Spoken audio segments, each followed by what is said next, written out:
ಶ್ರೀ ಗಣೇಶಾಯ ನಮಃ. ಶ್ರೀ ಗುರುಭ್ಯೋ ನಮಃ. ಶ್ರೀ ಸರಸ್ವತ್ಯೈ ನಮಃ. ಶ್ರೀಮಾತ್ರೇ ನಮಃ. ಎಲ್ಲರಿಗೂ ನಮಸ್ಕಾರಗಳು. ಆತ್ಮೀಯರೇ, ಸೌಂದರ್ಯ ಲಹರಿಯ 30ನೆಯ ಶ್ಲೋಕ.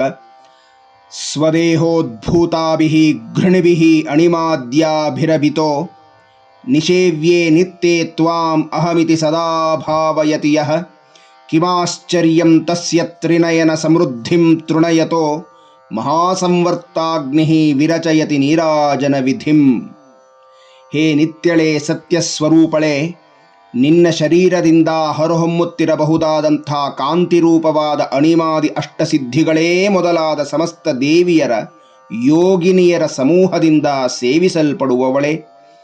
ಯಾವ ಸಾಧಕನು ನಿನ್ನನ್ನು ನಾನು ಎಂಬ ಐಕ್ಯ ಭಾವದಿಂದ ಧ್ಯಾನ ಮಾಡುತ್ತಾನೋ ಅವನು ಮುಕ್ಕಣ್ಣನ ಐಶ್ವರ್ಯವೂ ತೃಣಕ್ಕೆ ಸಮಾನವೆಂದು ಭಾವಿಸುತ್ತಾನಮ್ಮ.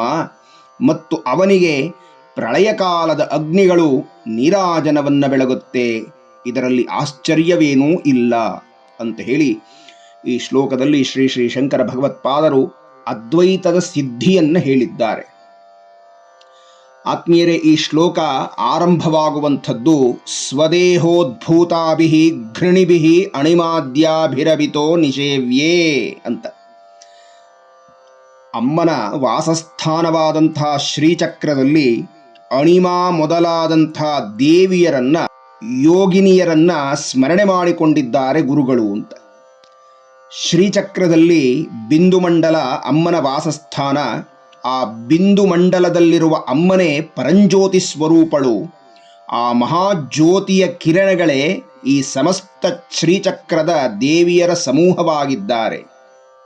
ಆ ಮಹಾಜ್ಯೋತಿಯ ಕಿರಣಗಳೇ ಶ್ರೀಚಕ್ರದ ಸಮಸ್ತ ದೇವಿಯರು, ಯೋಗಿನಿಯರ ಸಮೂಹವಾಗಿದೆ ಅಂತ.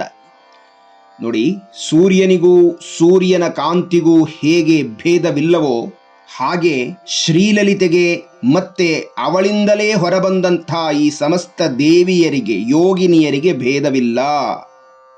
ಹೀಗಾಗಿ ನಾವೂ ಸಹ ಒಮ್ಮೆ ಈ ನವಾವರಣ ಶ್ರೀಚಕ್ರದಲ್ಲಿ ಯಾವ ಯಾವ ಚಕ್ರದಲ್ಲಿ ಯಾವ ಯಾವ ದೇವಿಯರು ಅಮ್ಮನನ್ನ ನಿತ್ಯವೂ ಸೇವಿಸುತ್ತಿದ್ದಾರೆ ಅನ್ನುವುದನ್ನು ಒಮ್ಮೆ ಸ್ಮರಣೆ ಮಾಡಿ ಅವರ ಕೃಪೆಗೆ ಪಾತ್ರರಾಗೋಣ ಅಂತ. ಶ್ರೀಚಕ್ರದ ವರ್ಣನೆಯನ್ನ ಭೂಪುರ ಅಂದರೆ ತ್ರೈಲೋಕ್ಯ ಮೋಹನ ಚಕ್ರದಿಂದ ಆರಂಭ ಮಾಡ್ತಾರೆ. ಅದನ್ನೇ ಚತುರಸ್ರ ಅನ್ನುವ ಹೆಸರಿನಿಂದಲೂ ಕರೀತಾರೆ. ಈ ಚತುರಸ್ರವು 3 ರೇಖೆಗಳಿಂದ ಕೂಡಿರುವಂಥದ್ದು, ಚೌಕಾಕಾರವಾಗಿರುವಂಥದ್ದು. ಈ 3 ರೇಖೆಗಳಲ್ಲಿ ಒಟ್ಟು 28 ದೇವತೆಗಳು ಇರ್ತಾರೆ ಅಂತ. ಮೊದಲ ರೇಖೆಯಲ್ಲಿ ಅಣಿಮಾ ಇಲ್ಲಿಂದ ಆರಂಭ ಮಾಡ್ತಾ ಇದ್ದಾರೆ. ಹೀಗಾಗಿ ಶ್ಲೋಕದಲ್ಲಿ ಗುರುಗಳು ಅಣಿಮಾದ್ಯಾಭಿರಭಿತೋ ನಿಷೇವ್ಯೇ ಅಂತ ಹೇಳ್ತಾ ಇರುವಂಥದ್ದು. ಹೀಗಾಗಿ ಆ ಮೊದಲ ರೇಖೆಯಲ್ಲಿ ಅಣಿಮಾ, ಲಘಿಮಾ, ಮಹಿಮಾ, ಈಶಿತ್ವ, ವಶಿತ್ವ, ಪ್ರಾಕಾಮ್ಯ, ಭುಕ್ತಿ, ಇಚ್ಛಾ, ಪ್ರಾಪ್ತಿ, ಸರ್ವಕಾಮ ಸಿದ್ಧಿ ಅನ್ನುವಂಥ ಸಿದ್ಧಿ ದೇವತೆಗಳು ಇದ್ದಾರೆ. ಎರಡನೆಯ ರೇಖೆಯಲ್ಲಿ ಬ್ರಾಹ್ಮಿ, ಮಾಹೇಶ್ವರಿ, ವೈಷ್ಣವಿ, ಕೌಮಾರಿ, ವಾರಾಹಿ, ಐಂದ್ರಿ, ಚಾಮುಂಡ, ಮಹಾಲಕ್ಷ್ಮಿ ಅನ್ನುವಂಥ ಮಾತೃಕಾದೇವಿಯರಿದ್ದಾರೆ. ಮೂರನೆಯ ರೇಖೆಯಲ್ಲಿ ಸರ್ವಸಂಕ್ಷೋಭಿಣಿ, ಸರ್ವವಿದ್ರಾವಿಣಿ, ಸರ್ವಾಕರ್ಷಿಣಿ, ಸರ್ವವಶಂಕರಿ, ಸರ್ವೋನ್ಮಾದಿನಿ, ಸರ್ವಮಹಾಂಕುಶ, ಸರ್ವಖೇಚರಿ, ಸರ್ವಬೀಜ, ಸರ್ವಯೋನಿ, ಸರ್ವತ್ರಖಂಡ ಅನ್ನುವಂಥ ದಶಮುದ್ರಾ ದೇವಿಯರು ಇದ್ದಾರೆ. ಎರಡನೆಯ ಚಕ್ರ 16 ದಳಗಳಿರಬಹುದಾದ 3 ವೃತ್ತಗಳಿಂದ ಕೂಡಿರುವಂಥ ಸರ್ವಾಶಾಪೂರಿತ ಚಕ್ರ ಅಂತ. ಇಲ್ಲಿರುವಂಥ ದೇವಿಯರು ಕಾಮಾಕರ್ಷಿಣಿ, ಬುದ್ಧ್ಯಾಕರ್ಷಿಣಿ, ಅಹಂಕಾರಾಕರ್ಷಿಣಿ, ಶಬ್ದಾಕರ್ಷಿಣಿ, ಸ್ಪರ್ಶಾಕರ್ಷಿಣಿ, ರೂಪಾಕರ್ಷಿಣಿ, ರಸಾಕರ್ಷಿಣಿ, ಗಂಧಾಕರ್ಷಿಣಿ, ಚಿತ್ತಾಕರ್ಷಿಣಿ, ಧೈರ್ಯಾಕರ್ಷಿಣಿ, ಸ್ವಾತ್ಮ್ಯಾಕರ್ಷಿಣಿ, ನಾಮಾಕರ್ಷಿಣಿ, ಬೀಜಾಕರ್ಷಿಣಿ, ಆತ್ಮಾಕರ್ಷಿಣಿ, ಅಮೃತಾಕರ್ಷಿಣಿ, ಶರೀರಾಕರ್ಷಿಣಿ. ಮೂರನೆಯ ಚಕ್ರ ಅಷ್ಟದಳಗಳಿಂದ ಕೂಡಿರುವಂಥ ಪದ್ಮ, ಸರ್ವ ಸಂಕ್ಷೋಭಣ ಚಕ್ರ ಅಂತ ಹೇಳಿ ಕರೀತಾರೆ. ಅನಂಗ ಕುಸುಮ, ಅನಂಗ ಮೇಖಲ, ಅನಂಗ ಮದನ, ಅನಂಗ ಮನಾತುರ, ಅನಂಗರೇಖ, ಅನಂಗರೇಗಿಣಿ, ಅನಂಗಾಂಕುಶ, ಅನಂಗಮಾಲಿನಿ ಅನ್ನುವಂಥ ದೇವಿಯರು ಈ ಆವರಣದಲ್ಲಿ ಇರುತ್ತಾರೆ. 4ನೆಯ ಚಕ್ರ 14 ತ್ರಿಕೋಣಗಳಿಂದ ಕೂಡಿರುವಂಥ ಸರ್ವ ಸೌಭಾಗ್ಯದಾಯಕ ಚಕ್ರ.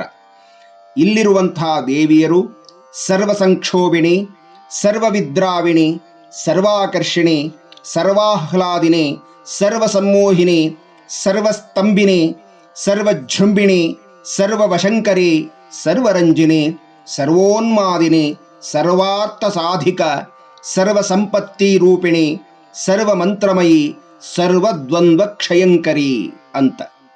5ನೆಯ ಚಕ್ರ ಬಹಿರ್ದಶಾರ ಅನ್ನುವಂಥ 10 ತ್ರಿಕೋಣಗಳಿಂದ ಕೂಡಿರುವಂಥ ಸರ್ವಾರ್ಥ ಸಾಧಕ ಚಕ್ರ. ಇಲ್ಲಿರುವಂಥ ದೇವಿಯರು ಸರ್ವಪ್ರಿಯಂಕರಿ, ಸರ್ವಮಂಗಳಕಾರಿಣಿ, ಸರ್ವಕಾಮ್ಯಪ್ರದ, ಸರ್ವ ದುಃಖ ವಿಮೋಚಿನಿ, ಸರ್ವ ಮೃತ್ಯು ಪ್ರಶಮನಿ, ಸರ್ವ ವಿಘ್ನ ನಿವಾರಿಣಿ, ಸರ್ವಾಂಗ ಸುಂದರಿ, ಸರ್ವ ಸೌಭಾಗ್ಯದಾಯಿನಿ ಅನ್ನುವಂಥ ದೇವಿಯರು. 6ನೆಯ ಚಕ್ರ ಅಂತರ್ದಶಾರ ಅನ್ನುವಂಥ ಮತ್ತೆ 10 ತ್ರಿಕೋಣಗಳಿಂದ ಕೂಡಿರುವಂಥ ಸರ್ವರಕ್ಷಾಕರ ಚಕ್ರ. ಇಲ್ಲಿರುವಂಥ ದೇವಿಯರು ಸರ್ವಜ್ಞೆ, ಸರ್ವಶಕ್ತಿ, ಸರ್ವೈಶ್ವರ್ಯಪ್ರದಾಯಿನಿ, ಸರ್ವಜ್ಞಾನಮಯಿ, ಸರ್ವಾವ್ಯಾಧಿ ವಿನಾಶಿನಿ, ಸರ್ವಾಧಾರ ಸ್ವರೂಪ, ಸರ್ವಪಾಪಹರಿ, ಸರ್ವಾನಂದಮಯಿ, ಸರ್ವರಕ್ಷಾ ಸ್ವರೂಪಿಣಿ, ಸರ್ವೇಪ್ಸಿತ ಫಲಪ್ರದ ಅನ್ನುವಂಥ ದೇವಿಯರು. 7ನೆಯ ಚಕ್ರ 8 ತ್ರಿಕೋಣಗಳಿಂದ ಕೂಡಿರುವಂಥ ಸರ್ವ ರೋಗಹರ ಚಕ್ರ. ಆತ್ಮೀಯರೇ, ಈ 8 ತ್ರಿಕೋಣಗಳಿಂದ ಕೂಡಿರುವಂಥ ಚಕ್ರ ಮತ್ತೆ ಮುಂದೆ ಹೇಳಬಹುದಾದಂಥ 1 ತ್ರಿಕೋಣ ಹಾಗೂ ಬಿಂದು, ಈ 3 ಸಹ ಅತ್ಯಂತ ಪ್ರಧಾನವಾದದ್ದು ಶ್ರೀಚಕ್ರದಲ್ಲಿ. ಈ 8 ತ್ರಿಕೋಣಗಳಿಂದ ಕೂಡಿರುವಂಥ ಚಕ್ರದಲ್ಲಿ ಬಾಲ, ವಾರಾಹಿ, ಶ್ಯಾಮಲ ಅನ್ನುವಂಥ ದೇವಿಯರು ಇರ್ತಾರೆ. ಅಷ್ಟು ಮಾತ್ರವಲ್ಲದೆ ವಾಗ್ದೇವತೆಗಳು ವಾಸಸ್ಥಾನವಿದು. ವಶಿನಿ, ಕಾಮೇಶ್ವರಿ, ಮೋದಿನಿ, ವಿಮಲಾ, ಅರುಣಾ, ಜಯಿನಿ, ಸರ್ವೇಶ್ವರಿ, ಕೌಳಿನಿ ಅನ್ನುವ ಅಕ್ಷರಾದಿ ದೇವಿಯರು ಇಲ್ಲಿರ್ತಾರೆ. 8ನೆಯ ಚಕ್ರ 1 ತ್ರಿಕೋಣವಿರುವಂಥ ಚಕ್ರ, ಸರ್ವಸಿದ್ಧಿಪ್ರದ ಚಕ್ರ. ಇಲ್ಲಿ ಅಮ್ಮನ ಅಸ್ತ್ರದೇವಿಯರು ಇರುತ್ತಾರೆ.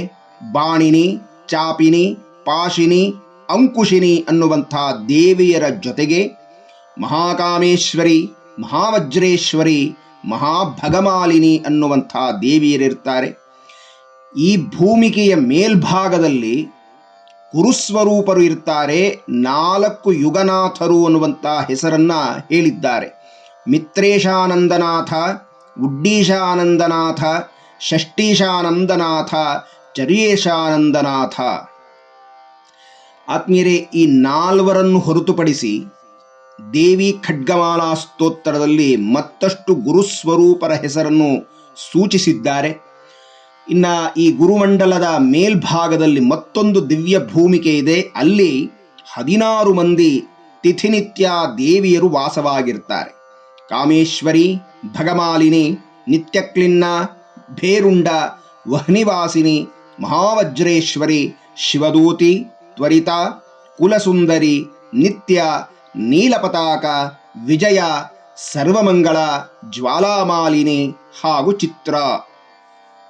ಇವರೆಲ್ಲ ತಿಥಿನಿತ್ಯ ದೇವಿಯರು. ಈ ತಿಥಿನಿತ್ಯ ದೇವತೆಯರ ಸದನದ ಮೇಲ್ಭಾಗದಲ್ಲಿ ಹೃದಯದೇವಿ, ಶಿರೋದೇವಿ, ಶಿಖಾದೇವಿ, ಕವಚದೇವಿ, ನೇತ್ರದೇವಿ, ಅಸ್ತ್ರದೇವಿ ಅನ್ನುವಂಥ ದೇವಿಯರು ವಾಸವಾಗಿರುತ್ತಾರೆ.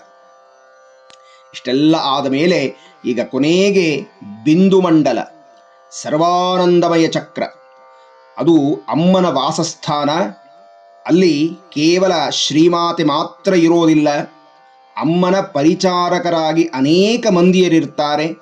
ತ್ರಿಪುರ, ತ್ರಿಪುರೇಶಿ, ತ್ರಿಪುರ ಸುಂದರಿ, ತ್ರಿಪುರ ವಾಸಿನಿ, ತ್ರಿಪುರಾಶ್ರೀ, ತ್ರಿಪುರ ಮಾಲಿನಿ, ತ್ರಿಪುರ ಸಿದ್ಧೆ, ತ್ರಿಪುರಾಂಬ, ಮಹಾತ್ರಿಪುರ ಸುಂದರಿ ಅನ್ನುವಂಥ ಯೋಗಿನಿ ದೇವಿಯರೊಡಗೂಡಿದಂತಹ ಮಹಾಮಹೇಶ್ವರಿ, ಮಹಾಮಹಾರಾಜ್ಞಿ, ಮಹಾಮಹಾಶಕ್ತೆ, ಮಹಾಮಹಾಗುಪ್ತೆ, ಮಹಾಮಹಾಜ್ಞಪ್ತೆ, ಮಹಾಮಹಾನಂದೆ, ಮಹಾಮಹಾಸ್ಕಂದೆ, ಮಹಾಮಹಾಶಯೇ, ಮಹಾಮಹಾಶ್ರೀಚಕ್ರನಗರ ಸಾಮ್ರಾಜ್ಞಿ ನಮಸ್ತೆ ನಮಸ್ತೆ ನಮಸ್ತೆ ನಮಃ ಅಂತ ಹೇಳಿ ವಾಮಕೇಶ್ವರ ತಂತ್ರದಲ್ಲಿ ಈ ವಿವರಣೆಯನ್ನು ಕೊಟ್ಟಿದ್ದಾರೆ.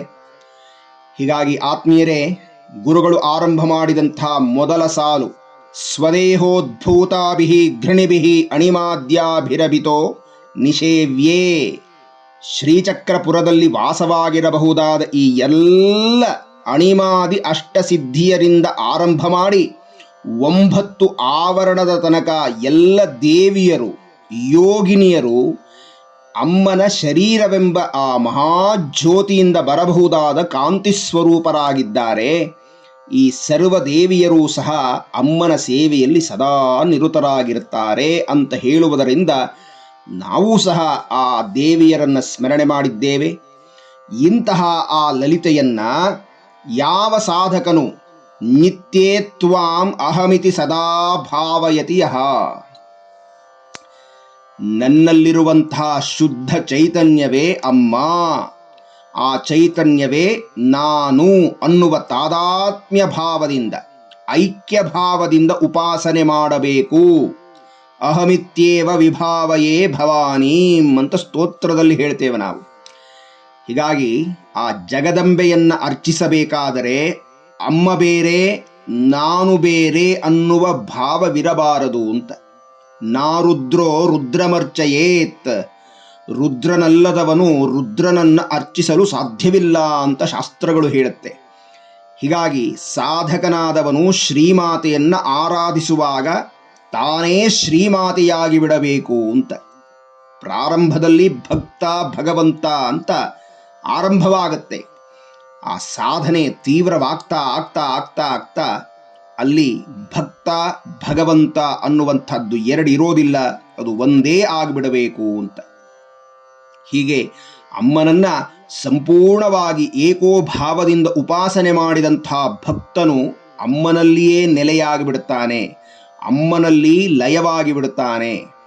ಅಂತಹವನಿಗೆ ಕಿಮಾಶ್ಚರ್ಯಂ ತಸ್ಯ ತ್ರಿನಯನ ಸಮೃದ್ಧಿಂ ತೃಣಯತೋ, ಇಂತಹ ತಾದಾತ್ಮ್ಯ ಸ್ಥಿತಿಯಲ್ಲಿ ಶ್ರೀಮಾತೆಯಲ್ಲೇ ನೆಲೆಯಾಗಿ ನಿಂತಹ ಮಹಾತ್ಮನಿಗೆ 3 ಕಣ್ಣಿನವನಾದಂಥ ಮುಕ್ಕಣ್ಣನ ಐಶ್ವರ್ಯವೂ ಸಹ ಅವನಿಗೆ ತೃಣ ಅಂತ ಅನಿಸುತ್ತೆ. ಆತ್ಮೀಯರೇ, ಈ ಸಾಲಿನ ಅರ್ಥವನ್ನು ಬಹಳ ಎಚ್ಚರಿಕೆಯಿಂದ ಗಮನಿಸಬೇಕು. ಶಿವನ ಐಶ್ವರ್ಯವೂ ಅವನಿಗೆ ತೃಣ ಅಂತ ಅನಿಸುತ್ತೆ ಅಂದರೆ ಅರ್ಥವೇನು ಅಂದರೆ, ಮುಕ್ಕಣ್ಣನಾದಂಥ ಶಿವನು ಈ 3 ಲೋಕಗಳನ್ನು ತನ್ನ 3 ಕಣ್ಣುಗಳಿಂದ ಕಾಪಾಡ್ತಾ ಇದ್ದಾನೆ. 3 ನೇತ್ರಗಳನ್ನು ಹೊಂದಿದಂಥ ಪರಮಾತ್ಮ. ಅವನ 3 ನೇತ್ರಗಳೇ ಸೂರ್ಯ, ಚಂದ್ರ, ಅಗ್ನಿ. ಇಂತಹ ಈ 3 ನೇತ್ರಗಳು 3 ಲೋಕಗಳಲ್ಲಿ ಸಮಸ್ತವಾದ ಪ್ರಾಪಂಚಿಕವಾದ ಐಶ್ವರ್ಯವನ್ನ ಭೋಗಗಳನ್ನು ಕೊಡ್ತಾ ಇದ್ದಾರೆ. ಆದರೆ ಈ ಸಮಸ್ತವಾದ ಪ್ರಾಪಂಚಿಕ ಭೋಗಗಳು ಐಶ್ವರ್ಯಗಳು ನಾಶವಾಗುವಂಥದ್ದು. ಇದು ಜಡಾನಂದ. ಇದು ಕೇವಲ ಇಹ ಹಾಗೂ ಸತ್ತ ಮೇಲೆ ಉತ್ತಮ ಗತಿಗೆ ನಮಗೆ ಕರೆದುಕೊಂಡು ಹೋಗಲಿ ಅಂತ ಕೊಡುವಂಥ ಫಲಗಳಾಗಿರುತ್ತೆ ಅಷ್ಟೇ ಬಿಟ್ಟರೆ ಇದು ಭಗವತಿಯನ್ನ ನಮಗೆ ಕೊಡಿಸುವಂಥದ್ದಲ್ಲ. ಹೀಗಾಗಿ ಪ್ರಾಪಂಚಿಕವಾದ ಐಶ್ವರ್ಯವನ್ನೆಲ್ಲ ಬಿಟ್ಟವನು ಮಾತ್ರವೇ ಮಹೈಶ್ವರ್ಯ ಸ್ವರೂಪಳಾಗಿರಬಹುದಾದ ಅಮ್ಮನನ್ನು ಹೊಂದಲಿಕ್ಕೆ ಸಾಧ್ಯ. ಈ 3 ಲೋಕದ ಐಶ್ವರ್ಯಗಳನ್ನು ಬಿಡದವನು ಜಗದಂಬೆಯಲ್ಲಿ ಐಕ್ಯವಾಗಲು ಲಯವಾಗಲು ಸಾಧ್ಯವಿಲ್ಲ.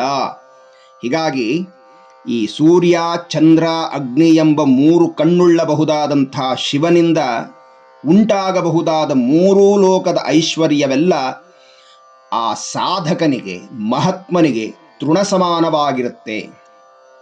ಏಕೆಂದರೆ ಇದನ್ನೆಲ್ಲ ಮೀರಿದಂಥ ಆ ಮಹತ್ತಾದಂಥ ತತ್ವದಲ್ಲಿ ಅವನು ಲಯವಾಗಿ ಹೋಗಿರ್ತಾನೆ.